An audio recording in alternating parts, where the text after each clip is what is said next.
Hello नमस्कार साथियों, स्वागत है आप सभी का एक बार फिर से जीएस टेल्स पर। मैं हूं दिवाकर और हाजिर हैं इंडियन ज्योग्राफी का अगला लेक्चर लेकर, जिसमें हम सिंधु नदी तंत्र और अन्य इम्पोर्टेंट रिवर्स को डिस्कस करेंगे। इंडस रिवर सिस्टम में अभी बाकी रह गया था, गंगा हो गई, गंगा यमुना और ब्रह्मपुत्र रिवर्स, और उसके साथ साथ जो साउथ इंडिया की रिवर हैं उन सबको हमने डिस्कस कर लिया है। और सिंधु नदी तंत्र के साथ साथ जो और भी इम्पोर्टेंट रिवर्स जो बची रह गई हैं उनको इस लेक्चर में हम कंप्लीट करेंगे। जस्ट अ क्विक रिमाइंडर कि ये इसमें कॉन्सेप्ट, थियरी, फैक्ट के साथ साथ आपको टिप्स एंड ट्रिक्स भी देखने को मिलती हैं कि किस तरीके से चीज़ों को ज़्यादा रिटेन कर पाएँ, कोई कुछ सेंस या नॉनसेंस वाली स्टोरीज बना के, फिर उसके साथ ही साथ प्रीवियस ईयर क्वेश्चन भी इसमें डिस्कस किए जाते हैं। तो ये एक होलसम लेक्चर या यूँ कहें कि बहुत ही comprehensive coverage of all the topics होता है। तो इसी बेस पर इसको देखें, और वीडियो पसंद आए तो ज़रूर लाइक करें और चैनल को सब्सक्राइब भी कर सकते हैं। चलिए शुरू करते हैं सिंधु नदी तंत्र से, जिसमें सिंधु नदी का उद्गम स्थल तिब्बत के मानसरोवर के पास बोकार्चू ग्लेशियर के पास एक सिनकाबाब नामक जलधारा, जिसे माना जाता है कि सिंधु नदी का उद्गम स्थल है। ओके, इसकी लंबाई लगभग 3610 किलोमीटर है।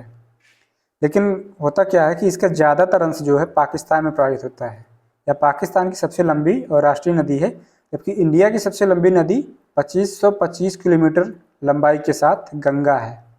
ठीक है, गंगा नदी जो है इंडिया की 2525 किलोमीटर लंबाई के साथ सबसे लंबी नदी, क्योंकि है तो 3610 किलोमीटर लंबी सिंधु नदी, लेकिन ये ज़्यादातर पाकिस्तान में बहती है, इस वजह से इंडिया की सबसे लंबी नदी गंगा है।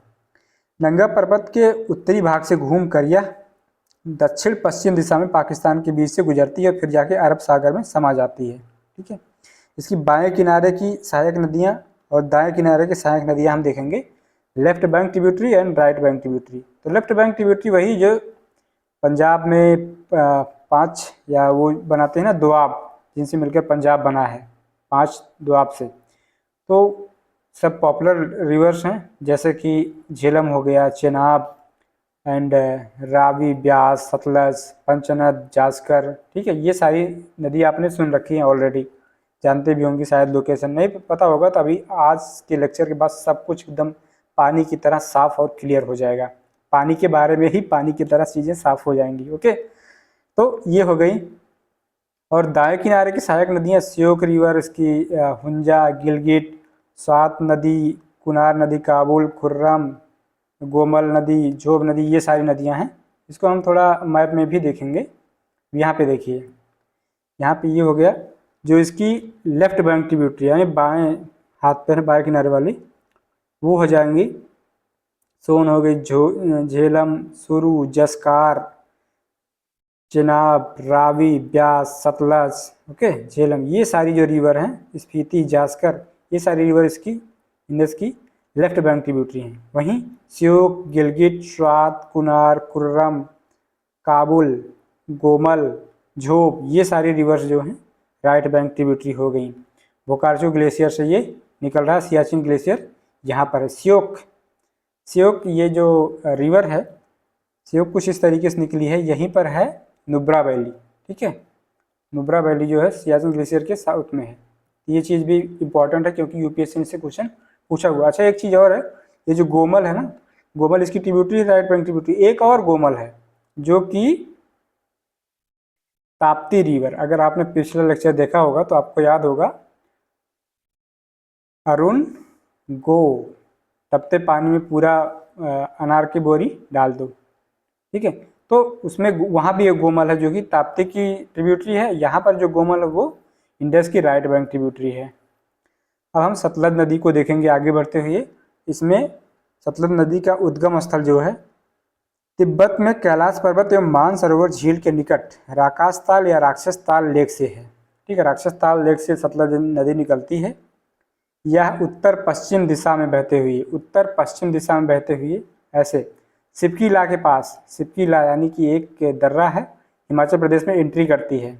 ओके, या हिमालय की श्रेणियों को काटकर गहरे गॉर्ज का निर्माण करती है। इंपॉर्टेंट पॉइंट ये है बहुत कि ये जो है हिमालय की जो श्रेणियाँ उनको काट कर, यानी कि एंटीसीडेंट रिवर है ये। एंटीसीडेंट माने पूर्ववर्ती अपवाह सिस्टम वाली रिवर है। सतलज हो गया, सिंधु हो गया, गंगा हो गया, कोसी, ये सारी रिवर जो हैं ये एंटीसीडेंट यानी कि पूर्ववर्ती अपवाह सिस्टम बनाती है। यानी कि जो हिमालय जब बना है उसको काटती रही हैं लगातार, अपने अपने रूट को, अपने रास्ते को नहीं बदला, इन्होंने हिमालय को काट दिया। तो ऐसी नदियाँ गहरे गॉर्ज का निर्माण करती हैं। भारत में ब्यास नदी के जल को, पाकिस्तान में रावी, झेलम तथा चेनाब नदी के जल को मिलाकर, इंडिया में ब्यास नदी के जल को और पाकिस्तान में रावी, झेलम और चेनाब नदी के जल को मिलाकर मिठानकोट पाकिस्तान पर ये सिंधु नदी से मिल जाती है सतलुज नदी। इसकी कुल लंबाई 1500 किलोमीटर है। 1500 किलोमीटर काफ़ी पर्याप्त लंबाई है। बड़ी नदी है ये, बड़ी रिवर है। मतलब ये जो पंचनद होती हैं सब, सतलज हो गया, फिर इधर ब्यास हो गया, रावी हो गई, है ना, ठीक है, फिर चेनाब और फिर झेलम, ये जो इनका क्रम है, ऐसे क्रम में भी हैं, इनको याद रखना ज़रूरी है। इनमें सबसे बड़ी नदी जो है सतलज नदी ही है और यही जाके सिंध में मिलती है। कुछ इस तरीके से हम यहाँ पे देखेंगे। जैसे ये हो गई राक्षस ताल से, राकास ताल से सतलज नदी निकलती हुई, और ये है सिपकीला। सिपकीला पर जो है हिमाचल प्रदेश में एंट्री कर रही है। आपको थोड़ा सा, अगर आपने जो इंडियन स्टेट और यूनियन टेरिटरी वाला अगर आपने लेक्चर देखा होगा जिसमें हमने सारे स्टेट्स को डिस्कस किया था, उनकी बाउंड्री कौन किसको टच करती हैं, तो आपको पता होगा कुछ इस तरीके से जो है ये हमारा हिमाचल प्रदेश है। ठीक है, हिमाचल प्रदेश यहाँ से आके लग जाता है, फिर ये उत्तराखंड हो जाएगा ऐसे, और यहाँ पर ये है कश्मीर, बाकी जो ये एरिया सब बच गया ये लद्दाख हो जाता है। ठीक है, तो अब यहाँ से देखना है कि सिपकीला पर सतलुज इंटर कर रही है। ठीक है, ऐसे आते आते फिर पंजाब से होते हुए यहाँ से निकल जाती है। ठीक है, और ये जो ब्यास रिवर है, ब्यास रिवर यहाँ पे देखें, यहाँ पे ब्यास रिवर हिमाचल में ही निकलती है, और यहीं पर पोंग डैम है, पोंग डैम, पोंग बांध या ब्यास डैम बोल सकते हैं जिसको, वो बनाती है, फिर जाके सतलुज में ही आके यहाँ पे मिल जाती है। ओके, तो ये चीज़ें हैं, ये हम सतलज के बारे में देख रहे थे। आगे भी हम अब तमाम और नदियों के बारे में देखेंगे, जिसमें कि झेलम, झेलम के बारे में अगर देखा जाए तो झेलम जो है वेरीनाग जल स्रोत से निकलती है। पीर पंजाल श्रेणी पर स्थित वेरीनाग, माने कि वेरीनाग के विष को झेलने के लिए झेलम नदी है। समझ रहे हैं, अब भूलना नहीं चाहिए, वेरीनाग से झेलम नदी निकली हुई है। यह नदी उत्तर पश्चिम दिशा में बहती हुई बुलर झील में मिलती है। वेरीनाग से निकलती है जम्मू कश्मीर में, फिर उसके बाद उत्तर पश्चिम दिशा में, उत्तर पश्चिम दिशा में, ये हो गया उत्तर पश्चिम दिशा। ठीक है, उत्तर पश्चिम दिशा में निकलते हुए ये बुलर झील से मिलती है। बुलर झील वही जो श्रीनगर मतलब जम्मू कश्मीर में है बुलर झील, और इंडिया की सबसे बड़ी झील है जो साफ पानी, ताज़े पानी या मीठे पानी की झील जिसको बोला जाता है, मीठे पानी की झील बुलर झील जो इंडिया की सबसे बड़ी झील है। इनफैक्ट साउथ एशिया में ये सबसे बड़ी झील मानी जाती है ताज़े पानी या मीठे पानी की। ठीक है, और अगर बात करें पूरी विश्व में जो ताज़े पानी की झील है या मीठे पानी की झील, वो है सुपीरियर झील, जो कि कनाडा और यूएसए की बाउंड्री पर पाई जाती है ना। वहाँ भी 5 नदियों का सिस्टम है, 5 लेक का सिस्टम, सुपीरियर लेक उधर है। तो बुलर झील में आके मिल जाती है, फिर वहाँ से बहती हुई श्रीनगर शहर जो है झेलम नदी के किनारे बसा हुआ है। तो झेलम और रावी पाकिस्तान में चिनाब नदी से मिल जाती हैं। तो ये जो झेलम है, अभी आपने मैप में देखा होगा, यहाँ पे देखिए ये झेलम यहाँ पे आ रही है ऐसे, यहाँ पे पाकिस्तान, इंडिया की जो बाउंड्री है कश्मीर की ये है, ये पाकिस्तान चल रहा है, पाकिस्तान में आके चेनाब से मिल जाती है झेलम। ठीक है, तो इन नदियों को अगर हम एक बार यहीं पे डिस्कस कर लें थोड़ा, कि थोड़ा मैप बड़ा करके, झेलम, झेलम की एक्चुअली एक ट्रिब्यूटरी है किशन गंगा। ठीक है, ये किशन गंगा यहाँ निकल रही है, झेलम इधर से निकल रही है वेरीनाग से, देखिए श्रीनगर इसके किनारे पे बसा है, और ये रही बुलर झील। ठीक है, तो ऐसे आके फिर इधर झेलम चेनाब से यहाँ पे मिल जाती है। ठीक है, चेनाब रिवर इधर निकली हुई है, और ब्यास जो है, ब्यास यहाँ है जो कि पोंग डैम बनाते हुए सतलज में मिल जाती है, और ब्यास के नॉर्थ में है रावी रिवर, रावी, ऐसे वो भी आके चेनाब में मिल जाती है। फिर चेनाब जो है यहाँ पर आके सतलज में मिल जाती है, इसको बोलते हैं उच्च शरीफ, उच्च शरीफ। ठीक है, तो वहाँ से आगे फिर पंचनद नाम से आगे बढ़ती है, फिर मिठानकोट पे जाके, मिठानकोट जो कि पाकिस्तान है, यहाँ पर जाके सिंधु नदी से मिल जाती है, फिर सिंधु नदी जाके सीधे अरब सागर में समाहित हो जाती है। एक्चुअली हाँ ये चीज़ है। ये जो चेनाब नदी है वो लाहौल घाटी में चंद्रा और भागा नदियों से मिलकर बनी है। ठीक है, हिमाचल प्रदेश राज्य में लाहौल वैली में चंद्रा और भागा नाम की दो नदियाँ निकलती हैं। चंद्रा नदी का उद्गम चंद्रा ताल है और भागा नदी का उद्गम बारालाचा ला के पास। बारालाचा ला भी एक दर्रा है जो कि हिमाचल प्रदेश में है। तो सिपकी ला भी हिमाचल प्रदेश में, बारालाचा ला भी हिमाचल प्रदेश में है। और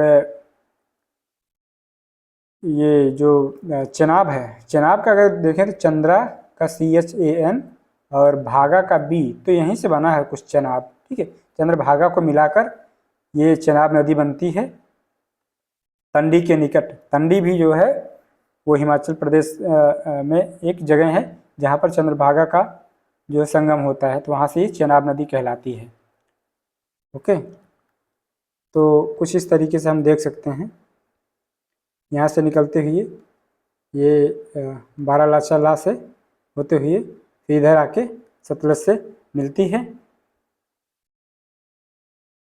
और इसकी ये जो दो लाइन्स हैं आप देख सकते हैं, ये और ये वाली, ये दोनों ट्रिब्यूटरीज हैं, एक चंद्रा है एक भागा है, दोनों मिलती हैं चंडी में जो कि हिमाचल प्रदेश में है। ठीक है, श्योक नदी, जैसे कि नाम से इसका पता है, बहुत शोक वाली नदी, अर्थात इसको मृत्यु की नदी बोला जाता है। काराकोरम रेंज में पाई जाती है। इसका उद्गम स्थल जो है रीमो ग्लेशियर है, रीमो ग्लेशियर। श्योक नदी is called river of death. Okay, ऐसा इसके एविडेंस है कि प्राचीन काल में मध्य एशिया से जो ट्रेड हुआ करता था लद्दाख के बीच में, वो इसी के नदी के थ्रू हुआ करता था, श्योक नदी के थ्रू होता था। बहुत ऑब्वियस है कि स्थल मार्ग से अगर वो लोग ट्रेड करते तो मतलब पूरा ग्लेशियर ही ग्लेशियर है, वो बहुत कठिन होता है, लेकिन नदी के थ्रू जब जाएंगे तो थोड़ा इजी पड़ जाएगा। तो मध्य एशिया से लद्दाख के बीच में ट्रेड पुराने काल में जो है इसी श्योक रिवर के थ्रू होता था। श्योक रिवर को आप मैप में भी देख सकते हैं। ओके, ये रही श्योक रिवर यहाँ से निकलते निकलते जो कि रीमो ग्लेशियर है, ये रीमो ग्लेशियर। और दूसरी चीज़ ये भी देखना है कि श्योक रिवर यहाँ पर रही नुब्रा वैली। ठीक है, यहाँ नुब्रा वैली, यहाँ पर सियाचिन ग्लेशियर, तो नुब्रा वैली सियाचिन ग्लेशियर के साउथ में है, तो श्योक रिवर के भी ईस्ट में है। श्योक रिवर जाके फिर बाद में यहाँ इंदस से सिंधु नदी से यहाँ पे आके मिल जाती है। ठीक है, जास्कर रिवर, जास्कर रिवर जो है इसका नाम से पता चल रहा है कि जास्कर श्रेणी से है, गहरे गॉर्ज का निर्माण करते हुए कठोर चट्टानी भागों से होकर बहती है। यह पहले उत्तर, जास्कर जो है यहाँ पे देखें, ये नदी जो है पहले उत्तर बहती है, फिर पूरब में जाके सिंधु नदी से मिल जाती है। कुछ ऐसा है, उत्तर में बहती हुई फिर यहाँ पे पूरब में मुड़ जाती है, सिंधु से मिल जाती है। ये एक्चुअली UPSC का स्टेटमेंट हो सकता है कि इंदस में मिलने वाली कौन सी ऐसी नदी है जो पहले उत्तर में बहती है फिर उसके बाद पूर्व में बह जाती है। बहुत कठिन सा सवाल हो जाएगा, क्योंकि या तो नदियाँ पश्चिम साइड में बहती हैं या तो इधर साउथ पूर्व में बहती हैं, दक्षिण पूर्व में। तो ये उत्तर में बह रही है, उसके बाद जो है पूरब में बह रही है, तो थोड़ा अजीब सा है जास्कर। लेकिन जास्कर सड़ी ये छोटी सी नदी है 150 किलोमीटर की, जो कि सरचू के उच्च अक्षांशीय पठारी भाग में इसका उद्गम स्थल है हिमाचल प्रदेश में। ठीक है, सब कुछ सारी नदियाँ चंद्रभागा, चेनाब, झेलम, झेलम नहीं एक्चुअली, झेलम तो वेरीनाग जम्मू कश्मीर में है, ब्यास, ये सारी नदियाँ जो हैं ये सब हिमाचल प्रदेश में ही इनका उद्गम स्थल है। स्पीति नदी का भी उद्गम स्थल जो है वो हिमाचल प्रदेश में है। आपको पता है लाहौल और स्पीति वैली, तो उसी वैली पर जो है ये स्पीति नदी है, जो कि दो धाराओं, एक्चुअली कुंजम श्रेणी के आधार पर दो धाराएं हैं इसकी, कुंजम लाटोपो एवं कब्जिमा एवं पिंगलुंग के संगम से होता है। ये सब इम्पोर्टेंट नहीं है, कुंजम श्रेणी इम्पोर्टेंट है, स्पीति वैली जो है इम्पोर्टेंट है, स्पीति रिवर जम्मू हिमाचल प्रदेश में है।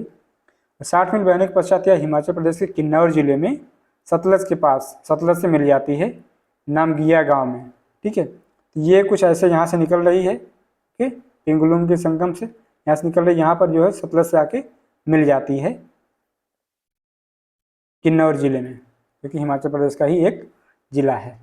ठीक है, इधर आप देखिए स्पीति वैली इधर आई और ये सतलज आ रही है, सतलज से आके यहाँ पे मिल जाती है किन्नौर जिले में, हिमाचल प्रदेश की। ओके, सोन नदी हमने प्रीवियस सेक्शन में डिस्कस किया था, थोड़ा और बेहतर से इसको डिस्कस करते हैं। सोन नदी जैसे कि ऑलरेडी पता अमरकंटक पठार से निकलती है, और ये सवाल यूपीपीसीएस, यूपीएससी या अदर पीसीएस जो हैं सारे लोग किसी न किसी तरीके से घुमा फिरा के पूछ चुके हैं।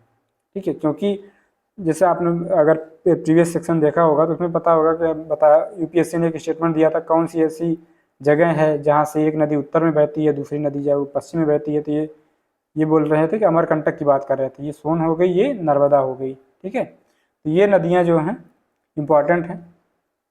सोन नदी अमरकंटक के पठार के पास से निकली हुई है। इसकी दो प्रमुख सहायक नदियाँ रिहंद और उत्तरी कोयल है, नॉर्थ कोयल एंड रिहंद। रिहंद आपको पता है, रिहंद जो है जब यहाँ सोनभद्र में आती है, सोनभद्र में, तो यहाँ पर पिपरी पर एक डैम बना है जो कि गोविंद बल्लभ पंत सागर, गोविंद बल्लभ पंत सागर नाम से वो डैम है जो कि पिपरी पर है। ठीक है, पिपरी डैम भी उसको बोलते हैं, गोविंद बल्लभ पंत सागर डैम भी बोलते हैं, जो कि सोनभद्र जिले में है। ये रहा, ठीक है, रिहंद।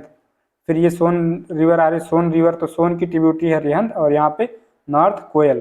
ठीक है, नॉर्थ कोयल और रिहंद जो है सोन की दो इंपॉर्टेंट ट्रिब्यूटरीज हैं। और एक्स्ट्रा पॉइंट में अगर बात करें तो जो साउथ कोयल है, साउथ कोयल और शंख, ये ब्राह्मणी रिवर की ट्रिब्यूटरी हैं जो कि जाके सीधा बे ऑफ बंगाल में प्रवाहित हो जाती है। कोसी नदी, कोसी नदी नेपाल एवं तिब्बत क्षेत्र में 3 धाराओं, सुन कोसी, अरुण कोसी एवं तमोर कोसी, ऐसे बोल रहे हैं कि जैसे कोसी को बुलाया जा रहा है सुन कोसी, है ना। सुन कोसी, अरुण कोसी एवं तमोर कोसी जो 3 मेन धाराएं हैं जो कि तिब्बत एवं नेपाल में निकलती हैं, उनके संगम से कोसी नदी का निर्माण होता है। कोसी नदी जो बनती है वो नेपाल में बनती है, तिब्बत से निकलने वाली ये तीनों धाराएं सुन कोसी, अरुण कोसी एवं तमोर कोसी के मिलने पर। कोसी की लंबाई 720 किलोमीटर है, और ये कुर्सेला बिहार के कटिहार के पास जो है गंगा में मिल जाती है कोसी नदी। कोसी नदी की 7 धाराएं, इस वजह से इसको सप्त कोसी भी बोला जाता है, जिनमें अरुण, सुन और तमोर इम्पॉर्टेंट हैं। यह नदी अपना मार्ग परिवर्तित करने के लिए कुख्यात है, जिसकी वजह से आकस्मिक बाढ़ लेके आती है, इसलिए इसे बिहार का शोक कहा जाता है। कोसी नदी जो है बिहार के शोक के नाम से जानी जाती है। क्यों? क्योंकि इतनी बार अपना ये मार्ग परिवर्तित करती है। ये देखिए, तैमूर कोसी, अरुण कोसी, सुन कोसी, इस तरीके से। अच्छा, इनका भी आप ईस्ट टू वेस्ट क्रम जान सकते हैं। ईस्ट में तैमूर है, बीच में अरुण है, और वेस्ट में सुन कोसी है। ठीक है, यहाँ पर आके ये कोसी नदी बनाते हैं। फिर देखिए इस तरीके से अलग अलग सालों में ये किस तरीके से अपना मार्ग बदलती रहती है, परिवर्तित करती रहती है, किस तरीके से इसको कंट्रोल किया जाए। सोचिए, इतना तो ये अपना रास्ता बदल देती है कि मान लीजिए एकदम सेम पाथ पे अगर चले तो साइड से एम्बैंकमेंट ऊँचे कर दिए जाएँ, किनारे ऊँचे कर दिए जाए, बढ़िया बना दिया जाए। लेकिन जब ये हर साल अपना रास्ता ही बदल जाती है तो फिर बड़ा मुश्किल हो जाता है इसको कंट्रोल करना। इसी वजह से बिहार में हर साल बाढ़ लेके आती है, और बिहार का सौरव या सौरवा बिहार का शोक कहलाती है। और यहाँ कुर्सेला जो कटिहार है, जिला कुर्सेला के पास गंगा नदी से आके ये मिल जाती है। ओके, कोसी नदी। दामोदर नदी का उद्गम छोटा नागपुर प्लेट्यू है, बहुत ही इंपॉर्टेंट रिवर है दामोदर रिवर। ठीक है, इससे सवाल पूछा जा चुका है। और यह भ्रंश घाटी से होकर बहती है, यानी कि रिफ्ट वैली से। प्रीवियस सेशन में भी आपने देखा होगा कि जो हमारी नर्मदा है, नर्मदा और ताप्ती, ये भी जो है भ्रंश घाटी या रिफ्ट वैली से बहती हैं। उसी तरीके से दामोदर भी भ्रंश घाटी से बहती है। लेकिन ये दोनों नदियाँ, नर्मदा और ताप्ती, पश्चिम की तरफ अरब सागर में जाके मिलती थी। दामोदर जाके हुगली नदी में मिलती है, हुगली जो ये बे ऑफ बंगाल यानी कि बंगाल की खाड़ी में मिलती है। तो ये पूरब की तरफ बहने वाली नदी है। इसकी जो सहायक नदियां हैं दामोदर की, बरकी, जमुनिया, बलाकर। कल हमने ट्रिक के थ्रू इसको याद किया था कि बड़की जमुनिया को दम लगाकर दामोदर ने बड़ा कर दिया। समझ रहे हैं? दामोदर नदी की ट्रिब्यूटरीज हैं, बड़की, जमुनिया को दम लगाकर दामोदर ने बड़ा कर दिया। तो बरकी हो गया, जमुनिया हो गया और बराकर, ये तीनों इंपॉर्टेंट ट्रिब्यूटरी हैं। और उसके बाद दामोदर क्या है, अंत में रूपनारायण नदी के जल को अपने में मिला लेती है और कोलकाता से 55 किलोमीटर साउथ में हुगली नदी से मिल जाती है। आपको पता है कि हुगली जो है एक वितरिका है गंगा नदी की, ठीक है। हुगली जो है मुर्शिदाबाद से अलग हो जाती है वेस्ट बंगाल में, और वहीं गंगा से, और वहीं जो है जब गंगा बांग्लादेश में एंटर करती है उसे पद्मा नाम से जाना जाता है। फिर बाद में मेघना और जमुना जो कि ब्रह्मपुत्र नदी है, तो जब बांग्लादेश में आती है उसको जमुना बोलते हैं।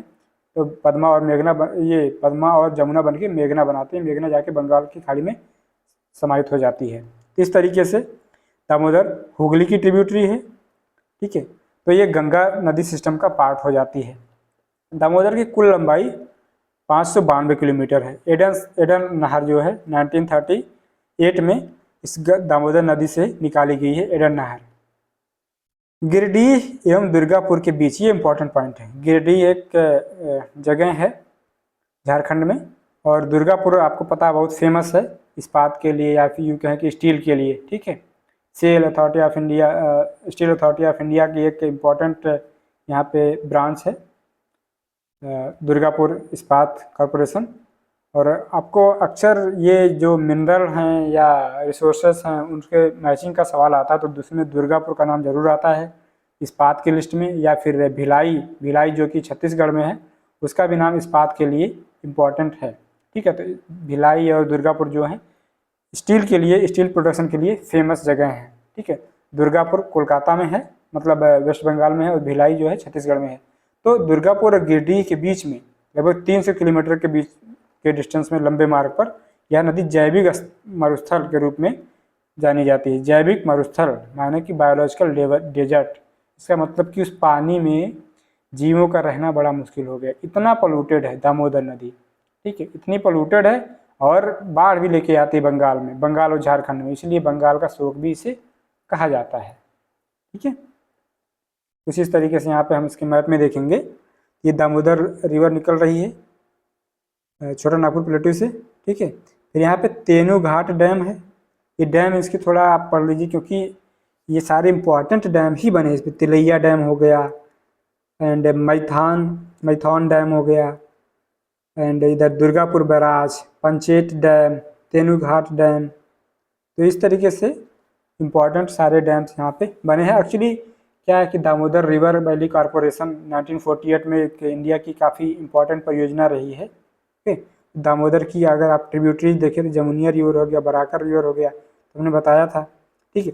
और ये बर्धवान, पश्चिम बर्धवान एक्चुअली क्या एक ज़िला है उसका, वेस्ट बंगाल का, ठीक है। यहाँ से जो है दुर्गापुर यहीं इसी मतलब पश्चिम बर्धवान का एक शहर है यहाँ से, और गिरिडीह के बीच में ये बायोलॉजिकल डेजर्ट के रूप में जानी जाती है, इतनी पोल्यूटेड है, ठीक है। हगरी नदी पश्चिमी घाट से निकलकर कर्नाटक और आंध्र प्रदेश में प्रवाहित होती है। ये रही हगरी नदी। यहाँ पे आके ये ऐसे धीरे धीरे करके तुंगभद्रा में आके मिल जाती है। आपको पता है तुंगभद्रा खुद अपने आप में कृष्णा नदी की ट्रिब्यूटरी है, ठीक है। तो ऐसी चीज़ है, हगरी नदी जो है तुंगभद्रा की ट्रिब्यूटरी है, और इसकी 2 सहायक नदियाँ हैं, एक बेदा और अवथी, जो कि सह्याद्री से उद्गमित होकर पूरा के पास मिलकर वेदावती कहलाती हैं। मतलब कि हगरी नदी का दूसरा नाम वेदावती भी है। लूनी रिवर की बात हम करें तो अरावली श्रेणी से निकलती है अजमेर के दक्षिण पश्चिम में। एक्चुअली होता क्या है कि अजमेर जो है, अजमेर में ही है पुष्कर वैली, ठीक है। पुष्कर वैली है अजमेर में, और इसी पुष्कर वैली, पुष्कर झील है, वहीं पर जो है अरावली श्रेणी से निकलती हुई अरावली के पुष्कर घाटी में जो है वहाँ से निकलती है लूनी रिवर। पुष्कर की बात अगर हम करें तो पुष्कर वही जगह है, अजमेर में बहुत फेमस जगह, पुष्कर में मेला लगता है, ठीक है। और पुष्कर में ही इंडिया का इकलौता ऐसा मंदिर है जिसमें जगत पिता ब्रह्मा जी का मंदिर है। एक ऐसा इकलौता ऐसा मंदिर है जो तीर्थराज पुष्कर में बना है ब्रह्मा जी का, ठीक है। इंडिया का इकलौता ऐसा मंदिर है, और यहाँ पर पुष्कर का मेला भी लगता है, बहुत ही फेमस इंडिया का मेला है। तो पुष्कर से निकली है ये लूनी नदी, 511 किलोमीटर प्रवाहित होती है। अच्छा, सबसे इम्पोर्टेंट चीज़ ये कच्छ के रण के दलदली क्षेत्र में ये विलुप्त हो जाती है, मतलब कि समुद्र में गिरती ही नहीं, समुद्र पे इसका संपर्क नहीं होता है, रैन कक्ष में ही जाके समाहित हो जाती है। और तो और इम्पोर्टेंट बात यह है कि शुरू में ये खारी नहीं होती, शुरू में मीठा जल होता है इसका, जब अरावली पर्वत श्रेणी से निकलती है। बाद में ये जो रास्ते में इसका जो स्थल मिलता है ये राजस्थान वाला, ये जहाँ से बहती वो एरिया इतना खारा होता है कि बाद में ये खारी रिवर बन जाती है, लूनी रिवर, इस वजह से इसका नाम ही पड़ा है। दूसरे मैप में अगर हम देखें तो लूनी के बाद साबरमती, फिर माही, फिर नर्मदा, ताप्ती, गोदावरी, कृष्णा, कावेरी, इस तरीके से नदियां हैं। इनका नॉर्थ टू साउथ ऑर्डर इस तरीके से है। काली नदी, काली नदी ये एक दूसरी नदी है जो कि पश्चिमी घाट में पर्वतीय क्षेत्र में उत्तर कन्नड़, नॉर्थ कन्नड़ जो डिस्ट्रिक्ट है कर्नाटक का, वहाँ के डिग्गी गांव से निकलती है। ठीक है, चाप का आकार बनाते हुए जाके करवार में ये अरेबियन सी में, करवार से अरेबियन सी में गिर जाती है। ठीक है, काली नदी दो नदियां हैं एक्चुअली, एक जो गंगा नदी सिस्टम का पार्ट है जिसमें कि ये होता है कि गौरी गंगा के नाम से नेपाल हिमालय से निकलती है, फिर उसके बाद जब नेपाल और इंडिया के बॉर्डर पर बहती है तो उसको काली नदी बोला जाता है। फिर और आगे बहती है तो शारदा और सरयू नदी, इसी को बोल दिया जाता है सरयू नदी, जो जाके घाघरा में मिल जाती है, घग्गर में मिल जाती है। ठीक है, इस तरीके से दो काली नदी हो गई, एक तो जो नेपाल हिमालय से निकलती है जो कि नेपाल इंडिया के बॉर्डर पर होती है, और ये जो कि उत्तर कन्नड़ के डिग्गी गांव से निकलती है पश्चिमी घाट से। संकोच रिवर, संकोच रिवर के बारे में हमने पहले ही बताया है, आज भी बताएंगे, जब तक याद नहीं हो जाता तब तक आपको समझाएंगे। ठीक है, तो संकोच नदी उत्तरी भूटान से निकलती है, आसाम और पश्चिम बंगाल के बॉर्डर पर, आसाम और पश्चिम बंगाल के बॉर्डर पर बहती हुई जाके ब्रह्मपुत्रा में मिल जाती है। अगर आपने पहला लेक्चर हमारा ये देखा होगा नदी सिस्टम वाला 11th, जो कि 11th पार्ट रहा होगा इस जियोग्राफी सीरीज का, इंडियन जियोग्राफी सीरीज का, तो उसमें हमने एक बहुत अच्छा, बहुत शानदार ट्रिक बताया था, लो दे दी सुख एंड मस्ती। ठीक है, लो दे दी सुख एंड मस्ती, तो कैसे लोहित, दिबांग, दिहांग, सुबनसारी, कमांग, ये जो 12 नदी कमांग है, मनास, संकोचन, तीस्ता, इन सारी नदियों का से एक ही फार्मूले में हमने सब रटा दिया था। ठीक है, उसके बाद ये सुख और मस्ती के बाद आपको धन भी चाहिए होता ना, धन तो होता, धन इसकी जो है लेफ्ट बैंक ट्रिब्यूटरी, लेकिन कोई दिखाता नहीं है, तो दिखाऊं क्यों, धन सारी दिखाऊं। ठीक है, कोपिली, तो ये सारी रिवर्स जो है हमने याद कराया था आपको। संकोच नदी इस तरीके से है। माही रिवर, नेक्स्ट वन इज माही, मध्य प्रदेश से निकलती है, राजस्थान के खाड़ू के निकट ये बांसवाड़ा जिले में एंट्री मारती है। ठीक है, मध्य प्रदेश के एक्चुअली ये जो है धार जिला है, धार के सरदार जगह से, सरदार गांव से ये निकलती है माही रिवर। उसके बाद जाके खांडू के निकट राजस्थान के बांसवाड़ा जिले में, राजस्थान में एंट्री मारती है। फिर थोड़ी दूर और बढ़ते बढ़ते नरबाली तक जाती है, नरबाली तक बहने के पश्चात ये दक्षिण पश्चिम की ओर मुड़ जाती है, फिर गुजरात से होते हुए खंभात की खाड़ी यानी कि अरेबियन सी में मिल जाती है। माही नदी की खासियत ये है कि ये दुनिया की अकेली ऐसी नदी है जो कर्क रेखा को 2 बार काटती है। यहाँ पे देखिए ये कर्क रेखा जा रही है, इसको इसने 2 बार काटा। ठीक है, दुनिया की अकेली ऐसी नदी है जो कर्क रेखा को 2 बार काटती है। इसी के साथ साथ एक बोनस पॉइंट ये भी जान लीजिए कि भूमध्य रेखा को 2 बार काटने वाली दुनिया की अकेली नदी कांगो या जायरी नदी है, और मकर रेखा को 2 बार काटने वाली लिम्पोपो नदी है। ये दोनों ही जो है अफ्रीका महाद्वीप में पाई जाती हैं। मीठी नदी, मीठी नदी क्या है, बिहार झील से निकलती है। ये बिहार झील जो है मुंबई में है, महाराष्ट्र में है।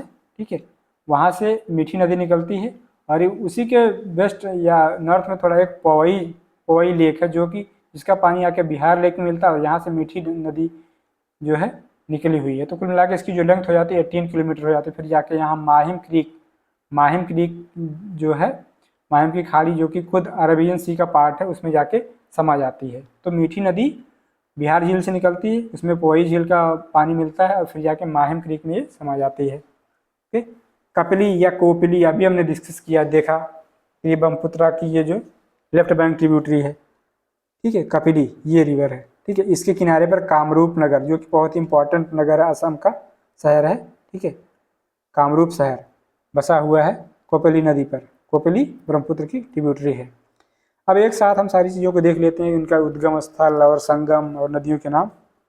सिंधु कहाँ पर उद्गम स्थल है इसका, सिंधु का उद्गम स्थल है मानसरोवर झील के निकट, ओके, इंदस का बोकारो ग्लेशियर से, ठीक है। झेलम वेरीनाग जम्मू कश्मीर में, वेरीनाग का जो विष है उसको झेलती है, झेलम इसलिए जम्मू कश्मीर से निकली है। चेनाब नदी पाकिस्तान में जाके मिल जाती है, ठीक है।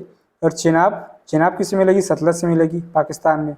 ऑब्वियसली सारी नदियाँ जाके लास्ट में सतलज से मिलती है, क्योंकि सतलज 1500 किलोमीटर दूर है, मतलब 1500 किलोमीटर लंबी है, ठीक है। लेकिन जो सतलज से नहीं मिलती, ब्यास तो पूरा सतलज मिल जाता है, जो नहीं मिलती वो चेनाब से मिलती हैं। तो चेनाब जो है सतलज से मिल जाती है, बारालाचाला दर्रा के निकट हिमाचल प्रदेश में निकलती है। रावी रोहतांग दर्रा के पास हिमाचल प्रदेश में निकलती है, चेनाब से मिल जाती है। ब्यास तो पूरा सीधे सतलज से ही मिल जाती है। ब्यास कुंड रोहतांग दर्रा से, तो रोहतांग दर्रा के पास से दो नदियाँ रावी छोटी, जिनमें दो अक्षर है, रावी एक तो और ये ब्यास, ये 4 अक्षर वाली जो दोनों नदियाँ दोनों रोहतांग दर्रा के पास से निकलती हैं। तो रोहतांग में अकेले 4 अक्षर है, ठीक है। रोहतांग में अकेले 4 है, इनके दोनों का मिला के 4 है। इस तरीके से रावी और ब्यास बराबर रोहतांग, और दोनों हिमाचल प्रदेश में निकलती हैं। और ब्यास सीधे सतलज से मिल जाती है, रावी जो है चेनाब से मिलती है, चेनाब बाद में जाके सतलज से मिलती है। सतलज राक्षस ताल तिब्बत से निकलती है, सिंधु नदी में जाके मिल जाती है मिठानकोट पर, ओके। लूनी अरावली श्रेणी से निकलती है, पता आपको अजमेर के साउथ से पुष्कर बैली से निकलती है। कक्षकरण में समा जाती है। इसकी खासियत ये है कि ये अपने लेटर हाफ में, यानी कि निचले भाग में खारी हो जाती है नदी लूनी, और कक्षकरण में यानी कि समुद्र में नहीं मिलती है, पहले ही कक्षकरण में ही समाहित हो जाती है। माही रिवर मध्य प्रदेश में निकलती है, फिर राजस्थान में जाती है, फिर वहाँ से वापस आती है, गुजरात से होते हुए खंबत की खाड़ी में गिर जाती है, और ये जो कर्क रेखा इसको 2 बार काटती है। सिंधु नदी जिसका कह चुके झेलम, चिनाब, रवि, ब्यास, सतलज, जास, कश्यो, गिलगित, पूजा, काबुल और खुर्रम, है ना, ये सारी जो नदियां हैं, गोमल, ये सब, स्वात, ये सारी सिंधु की ट्रिब्यूटरीज हैं। झेलम किशनगंगा, और सतलज की ये स्पीति हो गई, ब्यास हो गया, ये सारी नदियां, चेनाब, ये सब रिवर जो हैं इसकी ट्रिब्यूटरीज है। कुछ क्वेश्चंस देखेंगे बहुत ही इंपॉर्टेंट, 2022 में बीपीएससी प्री ने पूछा था। अधिकांश हिमालयी नदियां 12मासी हैं, जो कि बिल्कुल सही बात है, जबकि अधिकांश प्रायद्वीपीय नदियां वर्षा पर निर्भर है, एकदम सही है, ठीक है। हिमालय नदी की ढाल प्रायद्वीपीय नदी की तुलना में अधिक है, बिल्कुल सही बात है, ये ज़्यादा ढाल वाली, इसी वजह से ज़्यादा तूफान से तेज से पानी निकलता है इनमें से। प्रायद्वीपीय नदियाँ हिमालय नदी की तुलना में अपने रास्ते से अधिक क्षरण का कारण बनती हैं, गलत बात है। प्रायद्वीपीय नदियाँ तो लगभग अब शांत हो गई, स्टेबल हो गई हैं, और हिमालय की नदियाँ तेज बह रही हैं, उनका ढाल भी तेज है, इस वजह से वो ज़्यादा क्षरण का कारण बनती हैं। तो 1 और 2 इसका आंसर हो जाएगा केवल ए, ओके। देखा कितना अच्छा कॉन्सेप्ट वाला क्वेश्चन था। सिंधु नदी के सिस्टम के बारे में पूछ रहे हैं, IAS 2021 का सवाल है, पूछ रहे हैं कौन सी ऐसी नदी है जो सिंधु नदी से सीधे मिलती है। एक्चुअली सिंधु नदी प्रणाली में तमाम नदियां हैं, ये हो गया सतलज हो गया, ब्यास हो गया, रावी हो गई, चेनाब हो गया, झेलम हो गया, फिर यहाँ से आके सिंधु नदी बहती है। तो पूछ रहा है कि सिंध में डायरेक्ट आके कौन सी मिलती, तो वो है सतलज, क्योंकि ब्यास तो यहाँ मिल गया, रावी जो है चेनाब से आके यहाँ मिलती है, रावी यहाँ मिलती है, झेलम आगे पहले ही मिल जाती है, और ये जो है चेनाब ये आके सतलज से मिलती है, ठीक है। उच्च सरीप इसको बोलते हैं, यहाँ से पंचनद के रूप में आगे बढ़ती है, और ये पंचनद जो है इधर आके मिठानकोट पर सिंधु नदी से मिल जाती है। ये सिस्टम है। तो पूछ रहे कौन लास्ट में मिलती है, सीधे मिलती है, तो वो है सतलज नदी। सतलज नदी 1500 किलोमीटर है भाई, इसी को सौभाग्य मिलना चाहिए कि सिंधु से जाके मिले, ठीक है। भारत की निम्नलिखित नदियों में से कौन सी हिमालय की सभी श्रेणियों को काटती है? अगेन वही सतलज ही काट सकती है, क्योंकि ये एंटीसीडेंट रिवर है, या पूर्ववर्ती अफवाह तंत्र वाली रिवर है, और ये तो मतलब हिमालय को पार करके ट्रांस हिमालय में, ठीक है, राक्षस ताल से निकलती हुई ट्रांस हिमालय में फिर हिमालय को क्रॉस करते पूरा हिमालय को काट देती है, ठीक है। ये सभी श्रेणियों को काटने वाली है सतलज। इसको आप याद नहीं कर सकते कि कौन किस श्रेणी को काटा, कौन नहीं काटा। हाँ, लोकेशन जान सकते हैं, राक्षस ताल से निकलती है, राक्षस ताल जो राम मानसरोवर लेक के पास है झील, और ये पूरा मतलब ये हो गया जम्मू कश्मीर, हिमाचल प्रदेश, लद्दाख, इन सबसे काटते हुए सीधे जाके यहाँ पर मिठानकोट पर इंडस नदी से मिलती है। तो यहाँ से आपको जब मैप बना होता आपके दिमाग में, मैप का माइंड मैप होता माइंड में, तब आप इसको सॉल्व कर सकते थे। ये छोटी रावी ब्यास जो कि रोहतांग में हिमाचल प्रदेश में ही निकली है, ये क्या हिमालय को काटेंगी? चिनाब भी तो वहीं से निकली है। ठीक है, तो इससे पता चलता है कि जो सतलज है काफ़ी बड़ी क्यों है, क्योंकि वो बहुत ट्रांस हिमालय से निकली है और हिमालय की सभी श्रेणियों को काटती हुई गई है। एंटीसीडेंट रिवर या पूर्ववर्ती अपवाह तंत्र उसका होता है। नेक्स्ट वन इज सतलज नदी की सहायक नदी कौन सी है? ठीक है, तो अगर आप देखें इसमें तो रावी जो है चेनाब से सीधे मिलती है। ठीक है, तो रावी जो है चेनाब की हो जाती है। सहायक नदी कौन सी नहीं है, तो वही पूछ रहे हैं, तो आंसर इसका सी हो जाएगा। बसपा के बारे में आपने नहीं सुना था, स्पीति तो आपने देखा था, स्पीति आके ऐसे सतलज से मिल जाती है, फिर आके यहाँ पे ब्यास सतलज से मिल जाती है, दोनों डायरेक्ट ट्रिब्यूटरी हैं। बसपा भी इसी की ट्रिब्यूटरी है, लेकिन रावी जो है चेनाब से मिलती है, तो डायरेक्ट ट्रिब्यूटरी नहीं है सतलज की। निम्नलिखित नदियों पर ध्यान दीजिए। बड़ा ही अच्छा सा सवाल हो जाता है जब पूछ लेता क्रम उत्तर से दक्षिण, दमदार सवाल हो जाता, आपको पूरा मैप का एकदम ज्ञान होना चाहिए। लेकिन किशन गंगा जो कि झेलम की ट्रिब्यूटरी है, आपको पता है, अभी अभी आपने देखा। और गंगा गंगा जो है उत्तराखंड से निकलती है। गंगा गंगोत्री ग्लेशियर के गोमुख से निकलने वाली गंगा उत्तराखंड से निकलती है। फिर वेन गंगा है और पेन गंगा है। वेन गंगा और पेन गंगा एक्चुअली जो है गोदावरी की ट्रिब्यूटरीज हैं। ठीक है, अगर आपने प्रीवियस सेक्शन देखा होगा अच्छे से, प्रीवियस सेशन जो लेक्चर था हमारा दक्षिण भारत की नदियाँ, उसमें बहुत अच्छे से हमने बताया था पेन गंगा और ये वेन गंगा एंड वर्धा, इनको हमने छोड़ दिया था, प्राणहिता भी छोड़ दिया था। ठीक है, तो ये सब जो नदियाँ ये गोदावरी की ट्रिब्यूटरी हैं। तो किशन गंगा सबसे नॉर्थ में हो गया, फिर गंगा, फिर पेन गंगा, ये वेन गंगा और फिर पेन गंगा। तो इसका आंसर हो जाएगा 1 2 3 4 इस तरीके से। और जबकि हमने किशन गंगा और गंगा का वो देख लिया है, तो हम देख लेते हैं कि वेन गंगा और पेन गंगा एक्चुअली है कहाँ। पेन गंगा यहाँ पे है और वेन गंगा यहाँ पे है। ठीक है, तो पेन गंगा जो है नॉर्थ में है वेन गंगा से, तो बाकी तो किशन गंगा यहाँ है और वैसी गंगा जो है नॉर्मल गंगा वो यहाँ है, इस तरीके से।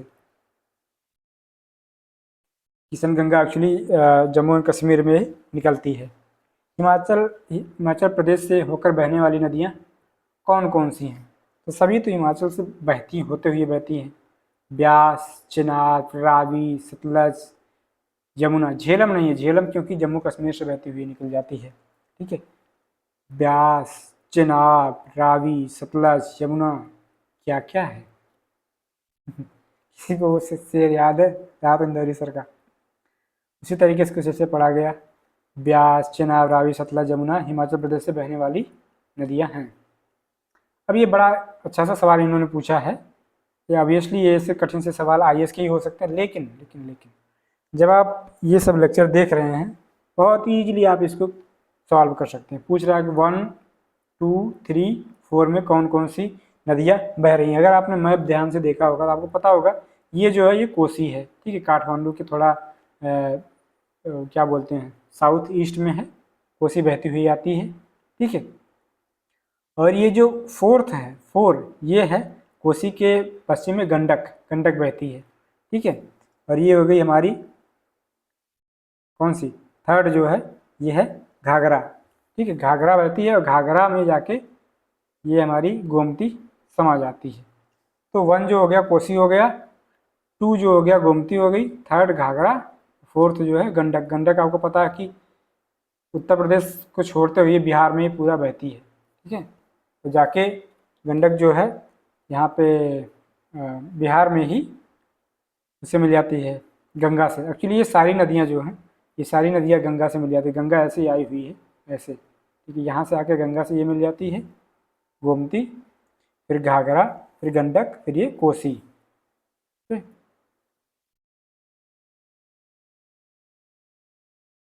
आगे बढ़ते हैं। अब एक्चुअली हम अगर मैप में देखना चाहे, प्रीवियस मैप में भी हमने दिखाया था, ये होगी कोसी। ठीक है, और ये गंडक, देखिए काठमांडू यहाँ पे है, कोसी उसके बगल से यहाँ से होके आ रही है और इसके वेस्ट से गंडक निकल रही है। फिर ये होगी हमारी घाघरा और ये है गोमती जो कि पीलीभीत, यूपी के पीलीभीत से निकलती है, गोमत ताल से या फुल्लहरा झील से। ठीक है, और गंगा नदी सिस्टम की इकलौती ऐसी नदी है गोमती जो कि प्लेन से निकलती है, पहाड़ों से नहीं, मैदान से निकलती है। मिलाना है दोआब को, पंजाब की जो दोआब हैं उनको मिलाना है। बिस्ट दोआब, बिस्ट माने जैसे BIST, तो बी से जो कि ब्यास हो गया, ST से सतलज हो गया, ठीक है। तो ब्यास एंड सतलज ये हो गया। 1 का 3, ए का 3 एक्चुअली एक ही में है, तो इसका ऑप्शन ऐसे ही मिल गया, ठीक है। ए आंसर इसका सही हो गया। लेकिन आप बाकी नदियों को भी ध्यान दें। बारी, बारी माने ब्यास और रावी, ब्यास एंड रावी, बी से बा से ब्यास, रा से री से रावी, तो रावी और ब्यास दूसरा। रचना, रचना से रावी और चेनाब, रावी एंड चेनाब ये पहला। और चाज, चाज जो है चेनाब और झेलम, चा से चेनाब, जा से झेलम, तो इस तरीके से पांचों। अच्छा, इनका इम्पोर्टेंट ये देख लीजिए कि north to south serial, north to south order या साउथ टू नॉर्थ ऑर्डर, पहले सतलुज हो जाएगा, फिर ब्यास, फिर रावी, फिर चेनाब, फिर झेलम। कैसे अब इसको जो है थोड़ा आप इसमें गोच पोच भी हो सकता है, इनका ऊपर नीचे हो सकता है, झेलम पता चले पहले आ जाए, चेनाब बाद में आ जाए। कुछ इसका एक तरीका ये है कि सतलज तो आपको पता है, सतलज बाउंड्री बनाते जा रही है, सबको रोकते हुए, सबको संभालते हुए जा रही है, ठीक है, सतलज सबसे पहले। उसके बाद बी से हो जाता है ब्यास, छोटी नदी, ठीक है। तो सतलज अगर अल्फ़ाबेट में देखें तो लास्ट से आता है, फिर सामने से हम शुरू कर दे ABCD में तो बी पहले आता है, फिर लास्ट वाला R से आता है, फिर ABCD में C आता है, फिर उधर से J आता है, इस तरीके से। सतलज के बाद बी वाला ब्यास, फिर पीछे से जो अल्फ़ाबेट है वो R आएगा, फिर शुरुआत के अल्फ़ाबेट में C आ जाएगा, चेनाब, फिर लास्ट में झेलम। इस तरीके से आप दिमाग में बैठाएं इसको। दामोदर, कोयल और सुवर्णरेखा नदियाँ निम्नलिखित में से किससे निकलती हैं? तो आपको अगर आपने प्रीवियस सेशन देखा होगा तो उसमें भी बताया गया था कि ये पूर्वी घाट से ना होकर निकल के एक छोटा नागपुर प्लेटू से निकलती हैं, ठीक है। दामोदर, कोयल और सुवर्णरेखा। तो दामोदर तो जाके हुगली में मिल जाती है, ठीक है, रूपनारायण नदी का जल मिला के। और कोयल जो, कोयल दो कोयल है, एक नॉर्थ कोयल और साउथ कोयल। तो नॉर्थ कोयल जो है वो जाके सोन नदी मिल जाती है, इधर रिहंद वाला, रिहंद एक है और नॉर्थ कोयल, ये दोनों सोन की इंपॉर्टेंट ट्रिब्यूटरीज हैं, ठीक है। और सुवर्ण रेखा, सुवर्ण रेखा अपने आप में जो है एक बे ऑफ बंगाल में पानी निकाल देती है। और जो साउथ कोयल है, साउथ कोयल और शंख रिवर, ये दोनों ब्राह्मणी में जाके मिल जाती हैं, ब्राह्मणी फिर बे ऑफ बंगाल में अपना पानी छोड़ देती है, ठीक है। दामोदर हुगली की ट्रिब्यूटरी है। भारत की निम्नलिखित नदियों में से कौन सी दामोदर नदी की सहायक नहीं है? हमने बताया कि दामोदर जो है बड़की जमुनिया को दम लगाकर बड़ा कर देती है। तो ये तीनों नदियाँ हो गई। इंद्रावती जो कि गोदावरी की ट्रिब्यूटरी है, इस वजह से दामोदर ट्रिब्यूटरी नहीं है, ओके। अच्छा, यहाँ भी देखिए, यहाँ भी एक और सवाल है, दामोदर जिसकी सहायक नदी, वो अब तक तो पूछा दामोदर की सहायक कौन कौन सी, अब पूछा दामोदर किसकी सहायक है, तो वो है हुगली की, ठीक। कितनी बार सवाल पूछा गया है। और हुगली किसकी सहायक है? हुगली एक्चुअली जो है गंगा से निकली हुई, तो उसकी एक भी तरीका है, ठीक है। मुर्शिदाबाद, वेस्ट बंगाल में। पूर्व की ओर बहने वाली भारत की नदियों में से किस एक में निम्नावलन, डाउन वार्पिंग के कारण विभ्रंश घाटी रिफ्ट वैली पाई जाती है? वो है दामोदर। तो हमने बताया पूर्व की तरफ बहने वाली में दामोदर है, पश्चिम की तरफ बहने वाली में नर्मदा और ताप्ती नदियां हैं जो कि रिफ्ट वैली या भ्रंश घाटी में बहती हैं। ये सवाल है, कौन सी नदी के ऊपरी मार्ग में मीठा जल परंतु निचले भाग में खारे जल का प्रवाह मिलता है? जैसे हमने बताया कि अरावली पहाड़ी से जब ये निकलती है तो उस समय इसका जल मीठा होता है, लूनी का, ठीक है। बाद में निचले भाग में ये जब राजस्थान के एरिया से बहती है तो राजस्थान का जो जहाँ से बहती है वो स्थल ही थोड़ा खारा होता है, तो वहाँ से बहते बहते ये नदी खारी हो जाती है। तो ये लूनी नदी के बारे में बात हो रही है। कौन अपने मार्ग में परिवर्तन करने के लिए कुख्यात है? तो ऑब्वियसली कोसी, सौरव बिहार, ठीक है, हर साल अपना मार्ग बदल देती है जिसकी वजह से बिहार में बाढ़ लेके आती है। खारी नदी जिस अपवाह तंत्र का अंग है वह है। एक्चुअली ये बहुत स्पेसिफिक क्वेश्चन है, लेकिन थोड़ा गलत होने के चांसेस के ज़्यादा है, इसलिए हम इसको शामिल किए हैं। खारी नदी के नाम पे आप लूनी नदी को सोचेंगे, लेकिन लूनी नदी जो है खारी होती है, उसका नाम खारी नदी नहीं है, ठीक है। खारी नदी जो है वो एक्चुअली बंगाल की खारी अपवाह तंत्र का भाग है।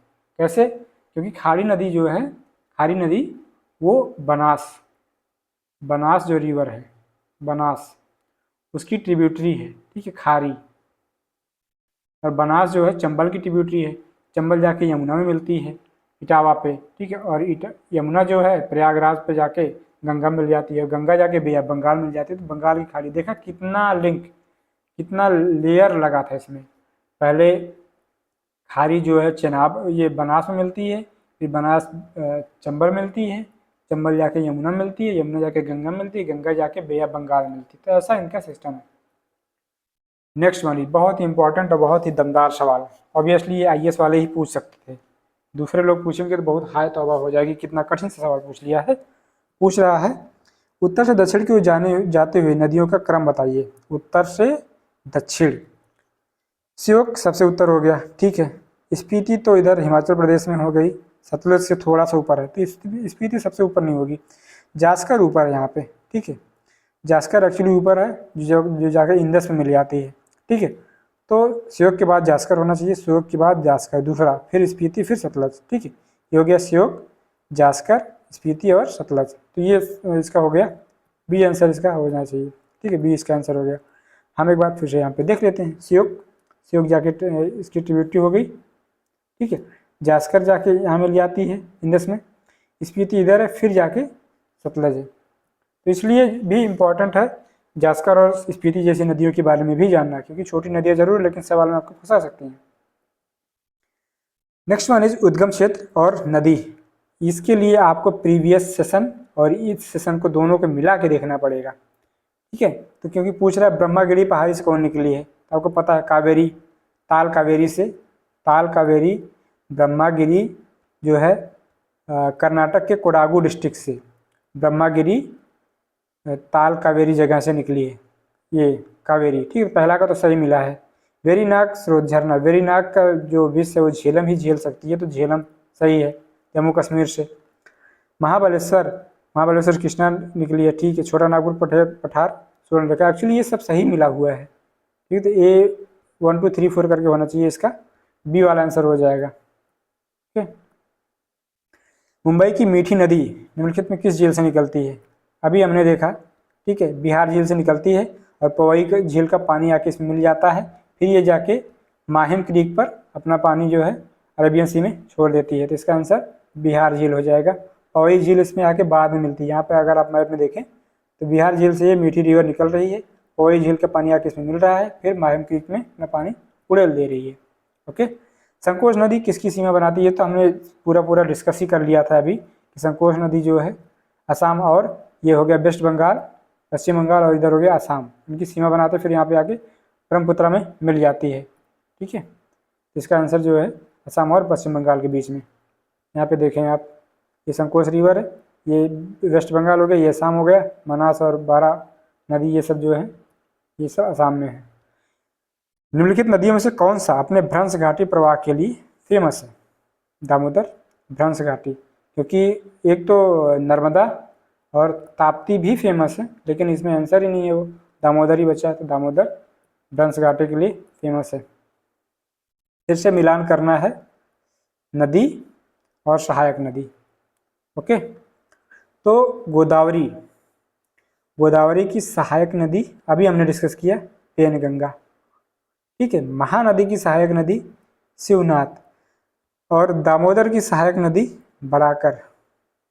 कावेरी की बच गई भवानी। प्रीवियस सेशन इतना इम्पॉर्टेंट था कि उसके बिना कोई सवाल हल ही नहीं हो पाता है। देखिए, गोदावरी का हमने बताया था ट्रिक, ठीक है। महानदी का हमने ट्रिक बताया था कि जो है Mahanadi telling a joke. Shivnath अब तो हंस दो, है ना, जोक मैन। इस तरीके से मतलब महानदी का जोक हो गया, तेल हो गया, मांड हो गया, शिवनाथ, हसदेव, इब, ये सारी जो ट्रिब्यूटरीज हैं। इस वजह से उसी तरीके से गोदावरी में हमने बताया था पेनगंगा, वेनगंगा और प्राणहिता, वर्धा, इनको छोड़कर और भी तमाम इसकी नदियाँ इम्पोर्टेंट हैं। दामोदर का ठीक आज बताया। कावेरी का बताया था कि जैसे हे अमर कभी कभार आकर भवानी की नकल लक्ष्मण को भी सिखा दो। तो उसमें होगा मतलब हेमावती, सिमसा, कबानी, भवानी, ठीक है, भवानी की निकल। तो इस तरीके से प्रीवियस लेक्चर इतना इम्पॉर्टेंट है कि उसको मतलब मिस नहीं किया जा सकता, उसको ज़रूर देखें। इसका आंसर जो है वो बी मैच हो जाएगा। गंडीकोटा घाटी, गंडीकोटा कैनियन निम्नलिखित नदियों में से किससे एक निर्मित हुई है? ठीक है, तो एक्चुअली वो है पेनार रिवर में। पेनार रिवर एक्चुअली 2022 का सवाल। देखिए आईएएस वाले जो है ना थोड़ा स्पेसिफिक सवाल पूछते हैं, उनका डिटेल सा कुछ ऐसा सा निकालेंगे कि पूरा आपको उसकी जो टोपोग्राफी और जियोग्राफी के साथ साथ उसका मैप पता होना चाहिए, तभी जाके आप कहीं निकाल पाएंगे। जैसे कि उन्होंने बोला था अमरकंटक के बारे में कि वहाँ से 2 नदियाँ निकली, एक उत्तर बहती है एक पश्चिम बहती है, ठीक है, तो कौन सी जो है पठार है, तो अमरकंटक के बारे में पूछा। तो उस तरीके से पूछ रहे गंडीकोटा घाटी निम्नलिखित नदियों में से किस पर एक से निर्मित हुई है, तो वो आंसर है पेनार रिवर। ठीक है,